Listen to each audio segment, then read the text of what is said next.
When I was about 9 or 10 years old, my family went through a big change. My dad landed a well-paying job that prompted us to move from a small rural town in Pennsylvania to an upscale neighborhood in Brookmont, Maryland. While it was a significant shift, my parents were thrilled about the opportunity. Within just a month, we left our tiny, worn-down home in a struggling area for a sprawling property in one of the nicest suburbs. As for me, I wasn't too bothered. At that age, I was an introverted kid who didn't have many close friends, so leaving behind my old life wasn't difficult.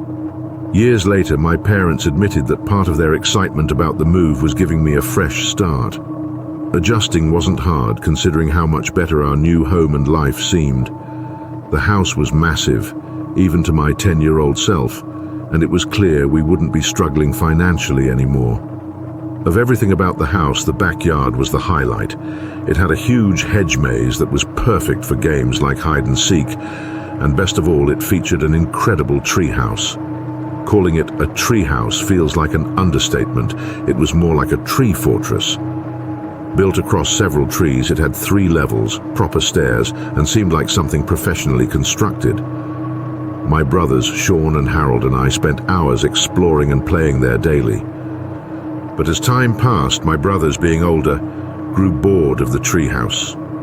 They moved on to other interests, leaving me to play there alone. I was upset, feeling abandoned, but I kept going to the treehouse, hoping they'd join me again. One day, something unusual happened. I climbed up to find a folded piece of paper in a corner. It read, "Hi, I'm the Marshmallow Man. What's your name?" At first I thought it was a joke from one of my brothers, so I wrote back, playing along. For days I'd find new notes waiting for me, and I'd reply, thrilled at the idea of this game. The notes started off light and fun, with messages that sounded just like things my brothers might say. But after a while they began to feel off. The Marshmallow Man started asking strange personal questions. Things like what I ate for breakfast, my favorite time to play outside, and most unsettling of all, which window in the house was my bedroom. Looking back, those questions make me feel sick, but at the time I naively answered them, still believing it was my brothers. Then one day, the note crossed a line. It asked something gross, something along the lines of what my pajamas smelled like. That was the breaking point. I stormed inside and demanded to know which of my brothers was behind the notes. To my shock, both of them laughed at me, claiming they had no idea what I was talking about. They teased me for still playing pretend and denied any involvement. I was upset and confused. Determined to catch them in the act, I came up with a plan. That night, while lying in bed, I heard a faint tapping at my window. My heart pounded as I froze in fear. I couldn't bring myself to look and eventually fell into a restless sleep. The next morning, I gathered the courage to pull back the curtains and nearly screamed. Dozens of marshmallows were taped to the outside of my window. I was furious, convinced this was my brother's doing, but I decided not to confront them. Instead, I waited to catch them red-handed. The following night, the tapping returned. This time I jumped out of bed and threw open the curtains, ready to yell at them, but it wasn't my brothers. Staring back at me was a man. His yellow eyes glowed and his teeth were rotten. He had patchy hair and a sinister smile. I screamed louder than I ever had before, terrified for my life. My parents rushed into the room, but by the time they arrived, the man had vanished. The police were called and searched the property thoroughly, including the treehouse, but they found no trace of him. Even the surrounding neighborhood was combed, but the man was never found. Our neighbors were horrified when they heard what had happened. I told the police everything I could, but there wasn't much to say. They took the notes as evidence, though I doubt anything came of it. The incident left me shaken, and I never set foot in the treehouse again. My parents forbid it, but I wouldn't have gone even if they hadn't. I moved out of that house years ago, but my parents still live there. Whenever I visit, I can't help but glance at the treehouse, memories of that night still haunting me.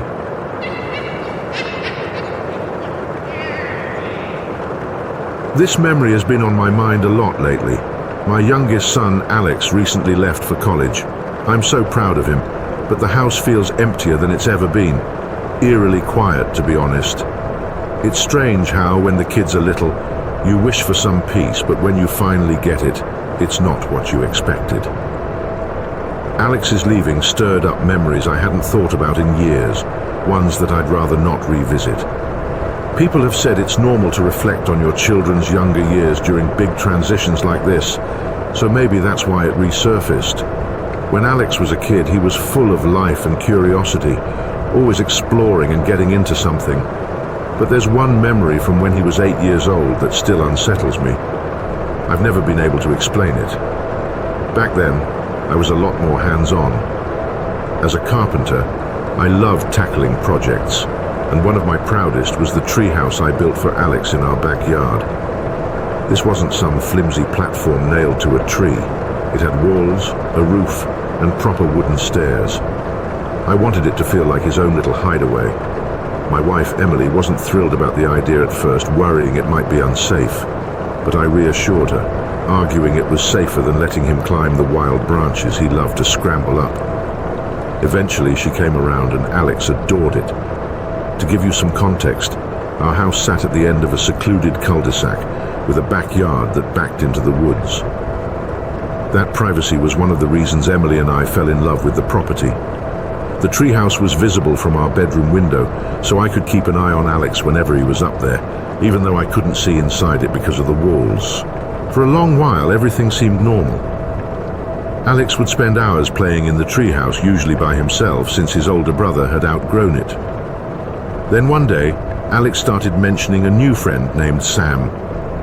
He talked about Sam often, but Emily and I knew he didn't mean a real person.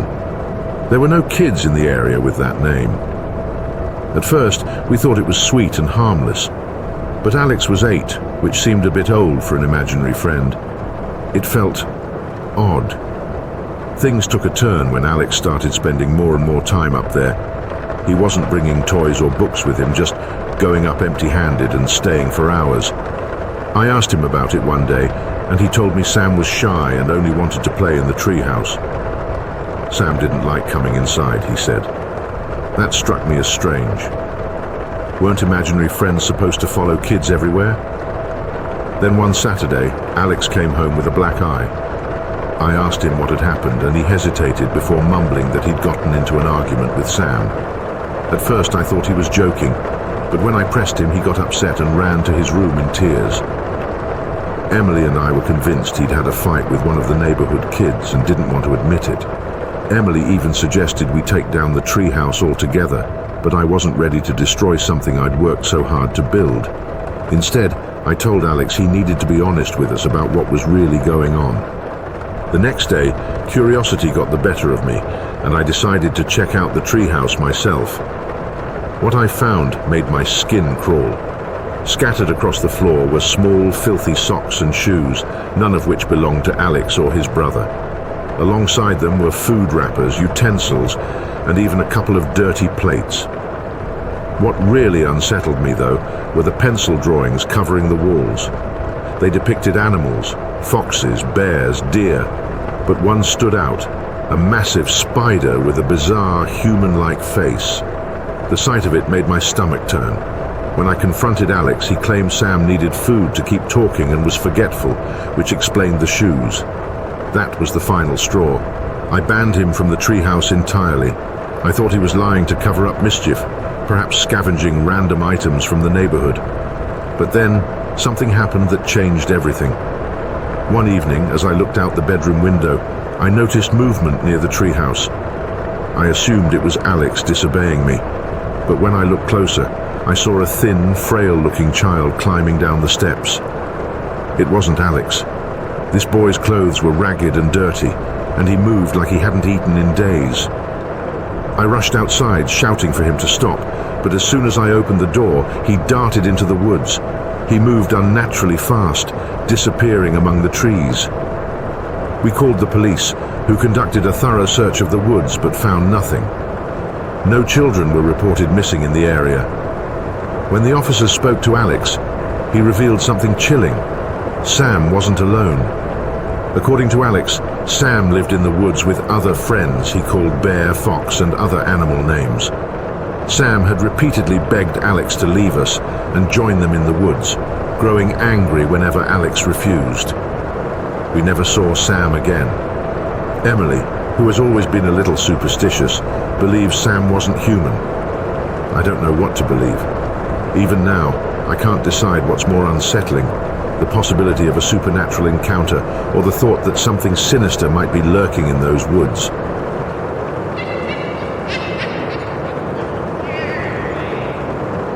This happened a few weeks ago and it's still fresh in my memory. I'm from a quiet suburb in Delaware but currently attend college in California as a sophomore. This incident took place during my fall break in October, when I was back home for a few days. Visiting home is always a mix of emotions. I love seeing my parents, but their traditional ways can feel overwhelming. One thing that particularly frustrates me is how strongly they disapprove of weed, even though it's legal now. If they knew I smoked, they'd be furious. They still see me as a kid, and while I can't fully understand their perspective, I respect them and wouldn't want to cross any boundaries under their roof. When I'm home, I always have to be sneaky about certain things.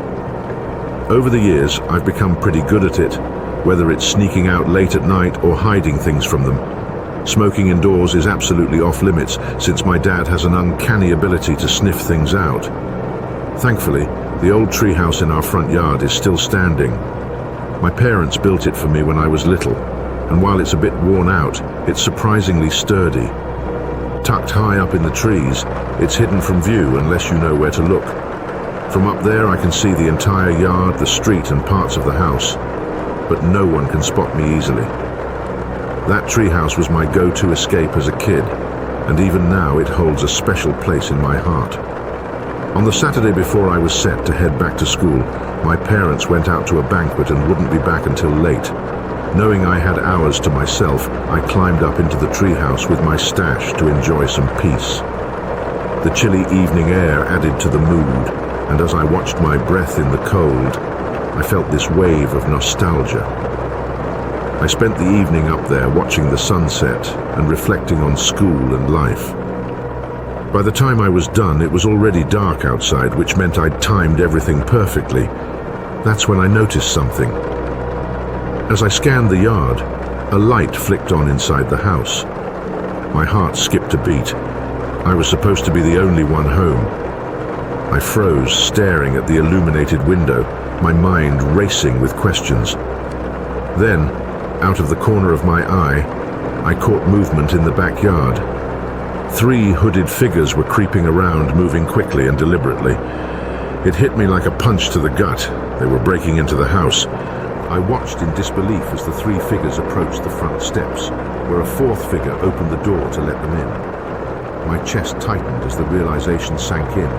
My house was being robbed. I didn't know what to do. Fear had me frozen, but I couldn't look away. My thoughts were scattered, part of me questioning if this was really happening, while the other part tried to figure out my next move. One of the intruders stayed outside, pacing the yard like a lookout. Somehow I managed to grab my phone, my hands trembling as I opened the dial pad and called 911. Whispering into the phone, I explained the situation as quietly as I could, then hung up. But as I put my phone down, the light from the screen must have caught the lookout's attention. He stopped in his tracks and looked up directly toward the treehouse. My stomach dropped. I ducked out of sight, but it was too late. He'd seen me. Moments later, I heard him shout, "Hey!" My heart raced as I peeked through the wooden slats of the treehouse. He was walking toward the base of the tree. Panic took over as he grabbed the wooden planks leading up to the treehouse and started climbing. I yelled that the police were on their way, hoping to scare him off, but he didn't even pause. He kept climbing, gripping the planks like he was determined to reach me. Without thinking, I grabbed the closest object, a glass bong, and threw it at him with all my strength. The bong shattered against his head, and he let out a loud curse as he lost his grip and fell to the ground. He wasn't very high up, but it was enough to send him running. Shouting to his accomplices inside, he bolted toward the backyard. Moments later, all 4 of them were sprinting away into the night. Not long after, the police arrived. I was shaking so much as I climbed down from the treehouse that I could barely stand. My words came out in a jumbled mess as I tried to explain what had happened. I couldn't give them much, no details about the intruders' faces and no sign of a getaway car. My parents pulled into the driveway shortly after. To my surprise, they were understanding and supportive, though visibly shaken. The officers suggested that the break-in had been planned, with the intruders knowing my parents would be out. What they hadn't expected was me being home. The whole experience has left me shaken. I can't stop thinking about what could have happened if that guy had made it into the treehouse. Back at school now, I've been struggling to sleep, constantly worrying about my parents being home alone. I pray those intruders never come back, and I hope this is the last we'll ever hear of them. If anything changes, I'll share an update, but I sincerely hope I never